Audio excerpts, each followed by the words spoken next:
Hello and welcome to Financial Intelligence. In this video, I want to summarize Jeffrey Gundlach's perspective on Bitcoin. Jeffrey Gundlach, commonly known as the Bond King, is CEO of mutual fund investment firm DoubleLine Capital. His firm manages more than $140 billion in assets. The bond trader extraordinaire is known for his bold calls and correctly predicted the housing crash in 2007. I have decided to explore his perspective because I believe he has offered the most level-headed analysis of Bitcoin so far among famous investors that I have studied. In the first part of this video, I'm going to share with you how Jeffrey Gundlach considers Bitcoin as an speculative trade. In the second and third part of this video, I'm going to share with you his perspective on why Bitcoin can go either higher or lower from here, depending on the US government's monetary policies. I'm going to add the links to the interviews and articles that I've used for my research in the description box below so that you can check them out. If you like the type of content that I provide, subscribe to this channel and give this video a thumbs up, and also hit the notification bell so that you won't miss any of my future videos. Part 1. Bitcoin is an object of speculation. Jeffrey Gundlach believes that cryptocurrencies have become objects of speculation, fueled in part with government stimulus money. Since the start of the pandemic, the US government has created over $5 trillion out of thin air. As you can see in this chart, the US government debt has gone up from $22 trillion prior to the outbreak to about $27 trillion at the time of recording this video. Some of this printed money has made its way to the hands of people who did not need it for their immediate needs.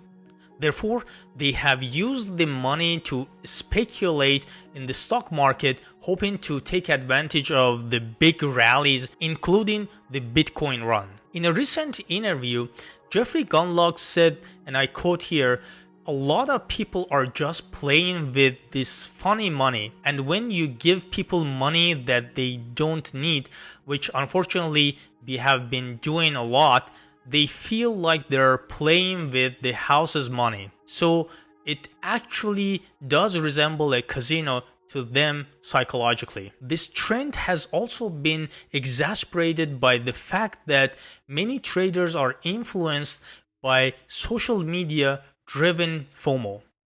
Social media sites increasingly have a huge impact on how people invest and trade. Every time you browse your Facebook or Instagram feed, you are shown ads and posts on how people are getting rich by investing in Bitcoin and similar speculative financial instruments.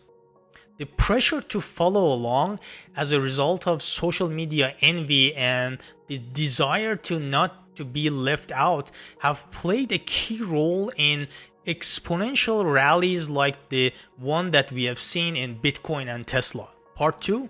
Bitcoin is too expensive. The cryptocurrency has charted a tenfold rally in the past year due to the massive inflation boosting monetary and fiscal stimulus delivered by authorities worldwide to counter the coronavirus-induced economic slowdown.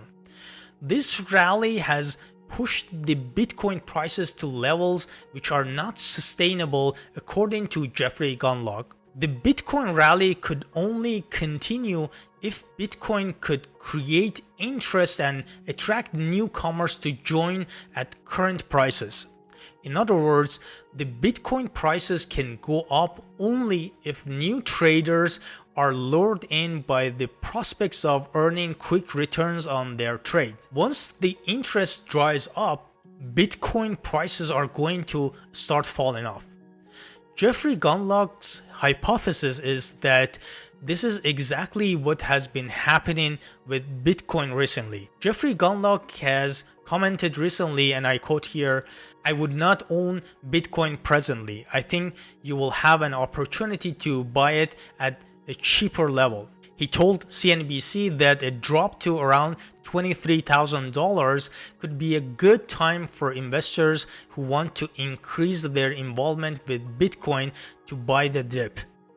But he also said that Bitcoin is not for him, as he does not have that kind of risk tolerance in his DNA. Part 3. Bitcoin will be the last speculative asset to fall. The legendary investor noted that every era of really highly valued markets has a poster child after they have run hot for a while. In the dot-com era of the late 1990s, zero revenue internet companies were the symbol. He said right now, cryptocurrencies look to be the poster children. Jeffrey Gundlach commented recently, and I quote here, "But when you are looking at the speculative fervor, I look for the poster child to roll over last." In other words, he believes that Bitcoin has become a target for most speculators who have extra cash to invest. As long as there is excess cash floating around, Bitcoin will be one of the main instruments that the money is going to flow into. Jeffrey Gundlach believes that Bitcoin's rally is not over until the government is forced to stop printing money. He suggested that the downward move in Bitcoin may be temporary, but he also said that if Bitcoin's peak was already hit, that could be a sign that the rest of the market is turning as well. I hope that you liked this video. If you have any recommendation or suggestion, add them in the comment section below. Don't forget to subscribe and like this video, and also hit the notification bell so that you won't miss any of my future videos. Thank you and take care.